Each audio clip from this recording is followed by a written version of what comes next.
Bonsoir à tous et bienvenue dans cette édition d'information. Dans la préfecture de Késidougou, les nouveaux administrateurs locaux face à leurs responsabilités. Il s'agit d'une séance d'information et de sensibilisation en faveur de ces administrateurs déconcentrés.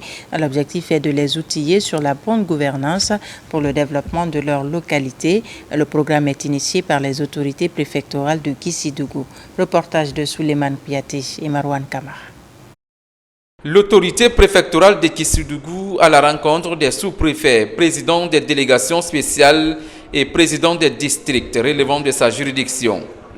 Il était question de prendre contact avec ces administrateurs locaux récemment nommés, les informer de la bonne conduite de l'administration et surtout les sensibiliser pour un bon comportement envers la population. C'était pour les donner des conseils, comment ils doivent se comporter, comment ils doivent travailler avec leur population, de se mettre à la disposition de l'État, de se mettre à la disposition du gouvernement et de se mettre à la disposition de M. le Président de la République, chef de l'État suprême des armées, le général d'armée Mamadi Doumbouya, pour le développement, surtout de la République de Guinée, mais plus particulièrement Késidougou. Et je les ai dit de respecter l'hiérarchie administrative. C'est le devoir que tout chef doit avoir comme souci. Des représentants à la base. Et quant à la délégation spéciale de la commune urbaine, nous sommes prêts à l'accompagner. À la Maison de la Jeunesse de Késidougou Centre, ils sont nombreux à répondre à l'invitation du colonel Charles Koulpi Lama. L'initiative appelle à l'engagement collectif des administrateurs déconcentrés au processus de bonne gouvernance dans la préfecture de Késidougou. À l'endroit de chaque administrateur, nous leur avons conseillé de s'approprier du code des collectivités locales pour maîtriser leur contenu, pour savoir l'étendue de leurs responsabilités, mais aussi les devoirs de leurs différentes responsabilités pour ne pas éventuellement sombrer dans les pièges qui sont souvent devant les administrateurs. J'invite tous mes collègues à appliquer à la lettre toutes les recommandations qui ont été données aujourd'hui, le message qui a été donné par M. le préfet, le message qui a été donné par M. le procureur, pour que nous puissions travailler convenablement suivant les instructions de la République.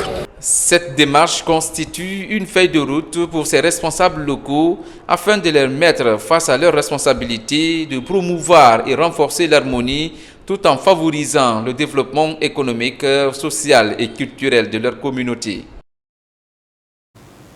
Les natifs de la commune rurale de Popodara et ceux du district de Somboli s'investissent depuis plusieurs années dans le développement de leur localité. L'association met à la disposition des populations de Pitadji et Sagara un poste de santé équipé pour la prise en charge sanitaire des citoyens et 3 salles de classe également équipées pour permettre aux élèves de poursuivre leur cycle élémentaire à l'école primaire de Sagara. Sona Sagnon commente les images de Sarafdin Diallo. Il s'agit d'un poste de santé équipé à Pitadji et 3 salles de classe également équipées pour compléter le cycle élémentaire à l'école primaire de Sagara. Des infrastructures qui ont été financées par l'association des natifs du district de Sombili, des actions de développement saluées par les autorités locales. Sur les efforts de nos fils ressortissants, résidents, nous avons pu réaliser 3 actions, à savoir un poste de santé à Pitadji, dont le coût de réalisation est de 374 785 800 francs guinéens. 3 salles de classe pour compléter le cycle à 6 groupes pédagogiques à l'école primaire de Sagara pour un montant de 127 782 000 francs guinéens. Nous avons rénové l'école primaire de Sombili 1. Cette infrastructure dans le fond a été réalisée dans le cadre de produire des soins de base pour la population rurale ici. Donc depuis sa construction, il a commencé à fonctionner. Personnellement, je suis très fier de cet accomplissement. La cérémonie de remise de ces infrastructures a été présidée par les autorités administratives et sanitaires de l'AB. La direction préfectorale de la santé invite les bénéficiaires à une utilisation judicieuse du poste de santé. Ce que nous demandons vraiment à cette communauté, en utilisant les services de santé, cette structure doit être utilisée par les femmes, les enfants et aussi les sages et les adultes pour vraiment leur santé. Le développement des collectivités est une des priorités du gouvernement guinéen à travers la décentralisation. Comme vous avez prouvé que vraiment la santé est votre préoccupation à Sombili, nous vous prions humblement de fréquenter ce poste de santé. Il ne suffit pas de construire et de fréquenter. Je demande à la délégation spéciale et au conseil de district de mettre un comité d'entretien de ce poste de santé en place pour que le poste-là reste longtemps à servir la population de Sombili. A rappeler que les natifs de la commune rurale de Popodara en général et ceux du district de Sombili s'investissent depuis plusieurs années dans le développement de leur localité. Ils ont à leur actif plusieurs acquis. Nous allons maintenant vous raconter la vie, le parcours atypique d'une femme d'exception, une femme qui aura résisté à tout, autant à la maladie, aux difficultés du quotidien. À 119 ans, Hélène Fémoussou Léno fait partie de ces rares personnes à avoir côtoyé plusieurs générations de Guinéens et à avoir vécu surtout des pans entiers de l'histoire de notre pays. Une de nos équipes l'a rencontrée à Simbayagara, en haute banlieue de Conakry. Marie-Angélique Bangoura nous fait découvrir les secrets de longévité de cette autre doyenne de l'humanité. Suivez. Dans le quartier Simbayagar, dans la capitale Conakry, réside l'une des super centenaires, Maman Hélène Fémoussou Léno. Maman Hélène a aujourd'hui 119 ans. Elle est née en 1907. Dépasser 100 ans de longévité est un élément sacré de la vie. Et malgré son âge, ses facultés mentales et physiques sont au beau fixe. Elle se souvient encore de son passé lointain. L'un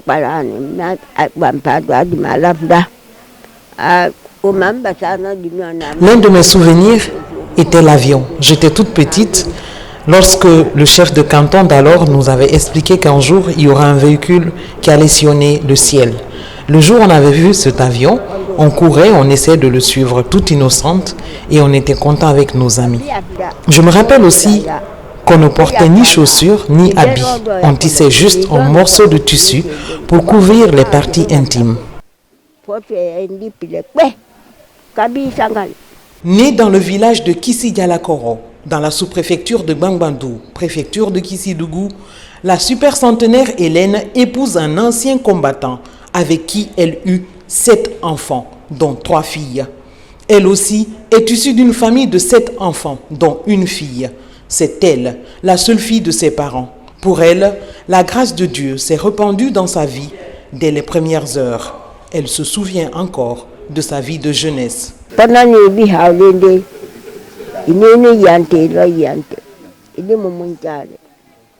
Je me rappelle des beaux moments passés avec mon cher époux.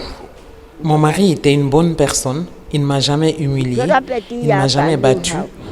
Il s'est toujours occupé de moi jusqu'à sa mort en 1990. Il m'avait honoré lorsqu'il a apporté une dot considérable à mes parents, 7 bœufs pour me marier. Il avait tenu toutes ses promesses devant mes parents. Et ça, c'est quelque chose que je ne vais jamais oublier en tant que femme. Cette super centenaire atypique a vécu le temps colonial, le temps du premier régime jusqu'à maintenant. Elle a 7 enfants, 11 petits-enfants et 16 enfants de ses petits-enfants. Un long trajet de sa vie qui lui permet aujourd'hui de jouir de l'amour de ses enfants et petits-enfants. Je ne l'ai jamais remarqué comme ça faire du mal. Souvent, même je venais avec mes amis, on vient comme ça. Donc on nous prend sur le même pied d'égalité avec les amis, même si je ne suis pas là. Des fois, quand il finit de préparer le café, il donne aux voisins, le manger comme ça. Depuis que j'ai connu notre maman Hélène, ça a été une joie pour l'encadrer, pour partager avec elle la parole de Dieu et puis prier de temps en temps. Ce qui a été même des fois très bouleversant, c'est sa motivation à suivre le Seigneur, à marcher par la foi. Un jour, quand on est venu à l'église ici, elle s'est approchée de moi et dit, pasteur, dis à Dieu, je veux partir maintenant, de me prendre. J'ai dit, ah maman, je ne peux pas dire ça à Dieu maintenant parce que nous, on veut encore que tu sois parmi nous, car c'est la volonté de Dieu. 119 ans, mais la voix de Fémoussou reste encore suave. Sa foi en Dieu est inébranlable. Selon elle, c'est ce qui lui a valu cette longévité. Elle peut même fredonner quelques mélodies, cela faisant partie de sa joie de vivre et d'action de grâce pour sa vie.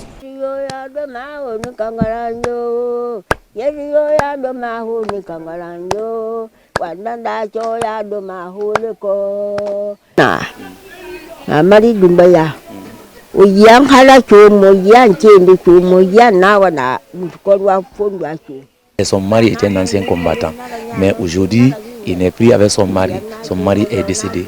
Mais elle est là. Si elle est là, elle demande au président de la République de souvenir, de penser vraiment à nos mamans, à nos vœux et qui sont en Guinée ici. Et même qu'elle qui est là, elle a besoin de son aide, elle a besoin de lui. Et donne encore vraiment les bénédictions. Que Dieu protège Mamadi Doumbouya avec son gouvernement. Que Dieu bénisse Mamadi Doumbouya et tout ce qu'ils sont en train d'entreprendre pour l'avancement du pays. Que la Guinée va en avance. Vraiment que Dieu bénisse Mamadi Doumbouya. Qu'il donne la sagesse pour diriger la nation selon la volonté de Dieu.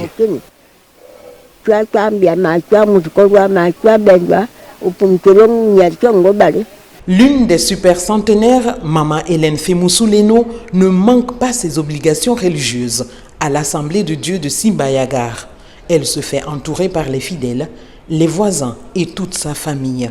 Aujourd'hui, elle fait partie des doyennes de l'humanité, même si elle ne figure pas dans le Guinness World Records.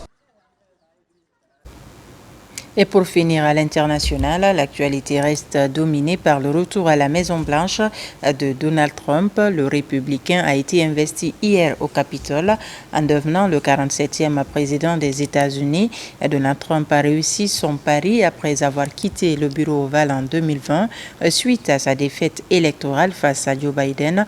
Retour sur la bataille politique de Donald Trump pour la reconquête de la Maison-Blanche avec Mamadou Salouba. Pour son retour à la Maison-Blanche, le 47e président des États-Unis est investi à l'intérieur du Capitole. Le Capitole, ce symbole de la démocratie américaine que les partisans du président républicain avaient envahi il y a 4 ans après sa défaite à la présidentielle contre le démocrate Joe Biden. Une défaite difficile à avaler pour Donald Trump, contraint au retour à une vie civile particulièrement mouvementée. Il se retrouve de plus en plus isolé par ses partenaires de longue date. Ses affaires sont affectées et les ennuis judiciaires s'enchaînent. Des moments de braise marqués notamment par la perquisition du FBI dans sa propriété privée en Floride à la recherche des documents classés secrets. Accusé d'avoir incité à une insurrection contre le gouvernement des États-Unis, Donald Trump échappe de peu à une condamnation qui l'empêcherait de se présenter à nouveau à une élection présidentielle. Mais le magnat de l'immobilier était loin de dire son dernier mot. 3 mois plus tard, en pleine campagne pour les élections de mi-mandat, Donald Trump annonce son retour sur la scène politique pour briguer à nouveau la présidence des États-Unis. Il se retrouve encore face à son challenger, le démocrate Joe Biden. Décidé à retrouver le bureau ovale, Donald Trump lance la campagne alors qu'il était loin dans les sondages. Il enchaîne discours et attaques contre son adversaire, le démocrate, finalement contraint de se retirer de la course.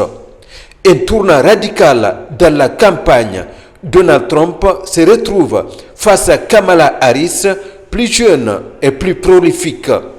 Une campagne mouvementée commence pour Donald Trump qui échappe dans la foulée à 2 tentatives d'assassinat. Mais Donald Trump n'a jamais abdigué. Il multiplie les meetings et parvient à rattraper Kamala Harris dans les sondages seulement à quelques jours des élections. Le 5 novembre, les Américains sont appelés à départager les deux challengers. Après le scrutin, Donald Trump est déclaré vainqueur dans la plupart des États clés. Il remporte les grands électeurs et le vote populaire avec 2 millions de voix devant son adversaire Kamala Harris. Donald Trump réussit ainsi son pari. Il revient à la Maison-Blanche 4 ans après l'avoir quitté suite à une douloureuse défaite électorale. Donald Trump revient cette fois-ci plus fort. Il a le Congrès et la Cour suprême acquis à sa cause. Le 47e président des États-Unis a désormais les mains libres pour appliquer sa politique sur le plan national et surtout sur l'échiquier international. Voilà qui met fin à ce journal. Merci de nous avoir reçus chez vous. L'actualité se poursuit sur notre site le www.rtgguinée.info. On se retrouve demain pour d'autres informations de la Guinée, notre paradis, terre de richesse et d'innovation.